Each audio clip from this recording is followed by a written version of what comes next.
प्यारे बच्चों, आज हम आपको बीए द्वितीय वर्ष के जो हमारा सेकंड पेपर है नीति शास्त्र, उसमें धर्म की विवेचना के ऊपर चर्चा करेंगे कि धर्म क्या है, धर्म का अर्थ क्या है, उसका नेचर स्वरूप क्या है और उसकी विशेषताएं क्या है, उसके बारे में हम विस्तार से देखेंगे।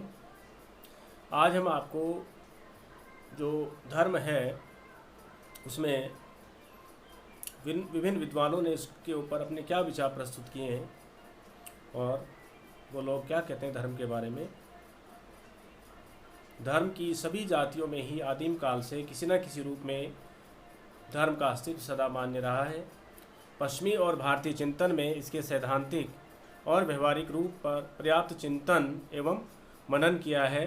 बड़े बड़े विचारकों, बुद्धिजीवियों और वैज्ञानिकों ने अपने जीवन के उत्तर काल में किसी अति प्राकृतिक सत्य या अन्य सार्वभौम सत्ता के प्रति जो आस्था प्रकट की है, उससे लगता है कि मानव बिना किसी अप्राकृतिक सत्ता के प्रति आस्था रखे जीवन में चल ही नहीं सकता।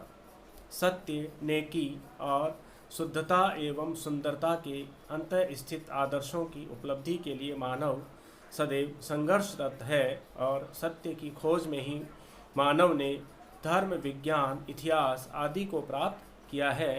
किंतु धर्म के वास्तविक स्वरूप को न समझ पाने के कारण आधुनिक जगत में धर्म के प्रति एक प्रकार की अवहेलना एवं उपेक्षा का भाव बन गया है। धर्म के अन्य स्रोतों पर हम चर्चा करें तो देखेंगे कि वेद और स्मृतियों के अतिरिक्त अन्य साहित्य को भी धर्म का स्रोत बताया गया है। महाभारत और पुराणों को भी धर्म का स्रोत माना है। पुराणों का उद्देश्य कथाओं के माध्यम से धर्म का विशद विवेचन करना है। पुराणों में भारतीय संस्कृति के समन्वित व लोकप्रिय स्वरूप को अभिव्यक्त करने का प्रयास किया गया है। कभी कभी अलौकिक अर्थ को प्रमाणित करने के लिए अर्थशास्त्र को भी धर्म का स्रोत माना जाता है। सदाचार को भी धर्म का स्रोत बताया गया है, क्योंकि धर्म सूत्रों तथा स्मृतियों में आचार को स्पष्ट रूप से धर्म का स्रोत माना गया है। पहले वैदिक आचार को ही प्रामाणिक माना जाता था। आगे चलकर साधु संतों के आचार को भी धर्म का स्रोत माना गया। अब हम देखेंगे जैन दर्शन में धर्म के बारे में क्या विवेचना है। जैन दर्शन धर्म के बारे में क्या कहता है। जैन दर्शन में धर्म वह है जो गति में सहायक हो तथा अधर्म वह है जो वस्तुओं की स्थिति में सहायक हो। जैसे मछली के लिए पानी गति प्रदान करने में सहायक है, अतः पानी उसके लिए धर्म है।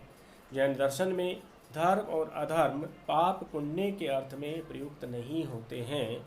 चार पुरुषार्थ धर्म, अर्थ, काम, मोक्ष में से एक परम पुरुषार्थ केवल धर्म ही है, जिसको अपनाकर धर्म के अनुरूप मार्ग पर चलकर अन्य पुरुषार्थ की प्राप्ति की जाती है। धर्म को अपनाकर ही मोक्ष की प्राप्ति की जा सकती है।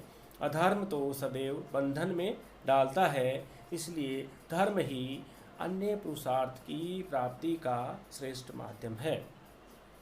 धर्म के स्रोत क्या हैं? धर्म के स्रोतों का विवेचन हमें सर्वप्रथम धर्म सूत्रों में मिलता है। गौतम धर्म सूत्र में वेद को धर्म का मूल बताया गया है।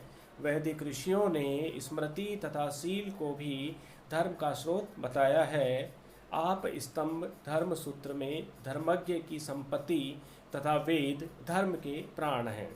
वशिष्ठ धर्म सूत्र में बताया गया है कि श्रुति स्मृति में विदित वस्तु ही धर्म है और उसके अभाव में शिष्टाचार प्रमाण है। स्मृतियों में भी धर्म के स्रोतों का विशद विवेचन किया गया है। मनुस्मृति के अनुसार वेद धर्म का मूल है और वह वेदज्ञ पुरुषों की स्मृति, शील, शिष्ट पुरुषों के आचार तथा मन की प्रसन्नता भी धर्म के स्रोत बताए गए हैं। याज्ञवल्क्य की स्मृति में श्रुति, स्मृति, सदाचार, आत्मसंतुष्टि तथा सम्यक संकल्प से उत्पन्न इच्छाएं ही धर्म के स्रोत हैं।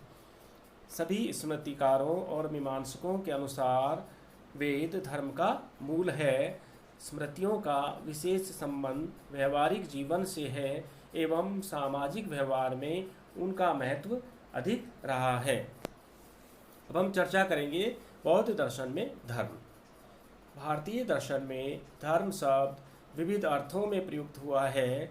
जैसे बौद्ध भिक्षुओं की दृष्टि में धर्म का अर्थ सर्वोच्च ज्ञान या संबोधि होगा, तो शिष्यों की दृष्टि में धर्म यथाभूतम अर्थात वह वास्तविकता जो समझता है या प्राप्त करता है होगा। शाब्दिक दृष्टि से धर्म का तात्पर्य होगा बुद्ध की विविध शिक्षाएं, अष्टांगिक मार्ग और नैतिकता इत्यादि। इस प्रकार समकालीन विचारकों में हम धर्म के प्रति एक रहस्यमय अति बौद्धिक वृत्ति को देखते हैं। उनकी आस्था का आधार बौद्धिक है, जिसमें मानववाद की स्थापना पर बल दिया गया है। इस प्रकार समस्त भारतीय विचारधारा एक विस्तृत आयाम की ओर संकेत करती है, जो अपनी उदार दृष्टि से सभी को आकृष्ट करती है। समय के साथ हर वस्तु में परिवर्तन होता है। आज के मानव का दृष्टिकोण यद्यपि धर्म के प्रति काफ़ी भिन्न प्रकार का हो गया है, तथापि धर्म की आवश्यकता और उसके महत्व को नकारा नहीं जा सकता, क्योंकि समकालीन अवधारणा सभी समकालीन दार्शनिकों ने ईश्वर को सर्वोच्च सत्ता प्रदान की, वहीं उन्होंने किसी न किसी रूप में यथार्थता पर भी बल दिया। समकालीन चिंतकों ने जो कि व्यवहारिक जगत को किसी न किसी प्रकार से सत्यता प्रदान की, अतः इनका लक्ष्य जीवन और जगत के प्रति स्वीकृति का है और इस प्रकार उनके लिए व्यक्तिगत दुख और सामाजिक अन्याय, आर्थिक शोषण, राजनीतिक अत्याचार आदि सभी बातें कटु यथार्थ बन गई हैं, जिसके विरुद्ध संघर्ष करना ही मनुष्य का परम कर्तव्य या धर्म है। अब आप बात करते हैं कि धार्मिक ग्रंथों में धर्म की क्या अवधारणा है। समाज के विकास के साथ साथ धर्म के स्वरूप का भी विकास हुआ। पूर्व वैदिक काल में समाज कई कबीलों के उपरांत भी 3 प्रमुख वर्गों ब्राह्मण, क्षत्रिय, वैश्य में विभक्त था। उस समय यज्ञ विधान अपेक्षाकृत सरल था, किंतु ब्राह्मण ग्रंथों में श्रम विभाजन तथा अन्य कारणों से समाज 4 वर्गों ब्राह्मण, क्षत्रिय, वैश्य, शूद्र में विभक्त हो गया। वर्णों के कर्तव्य निर्धारित किए गए और इसी समय यज्ञ विधि विधान में भी जटिलता आ गई।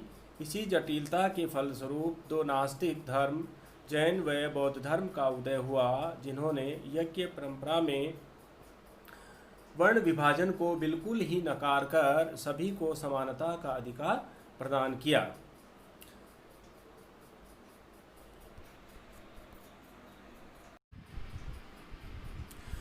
सामान्य धर्म के नैतिक जो गुण हैं उसमें बताया गया है कि पतंजलि के योग सूत्र में इन गुणों की संख्या 5 मानी गई है, जिसमें अहिंसा, सत्य, अस्तेय, ब्रह्मचर्य और अपरिग्रह सम्मिलित हैं। मनुस्मृति में भी धर्म के 10 लक्षण बताए गए हैं।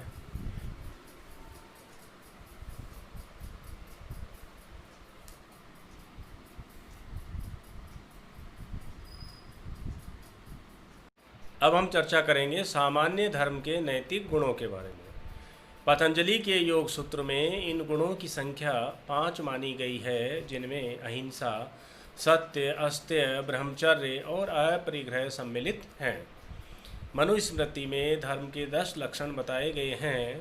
पहला है धृति अर्थात दृढ़ता। दूसरा है क्षमा, दूसरों के अपराध को विस्मृत कर देना। फिर है दम अर्थात विनियोग तथा विनियोजन।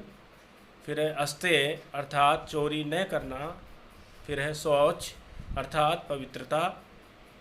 इंद्रिय निग्रह अर्थात इंद्रियों के भोग पर नियंत्रण। धी अर्थात बुद्धिमता या विवेक विद्या अर्थात ज्ञान। फिर है सत्य अर्थात यथार्थ ज्ञान।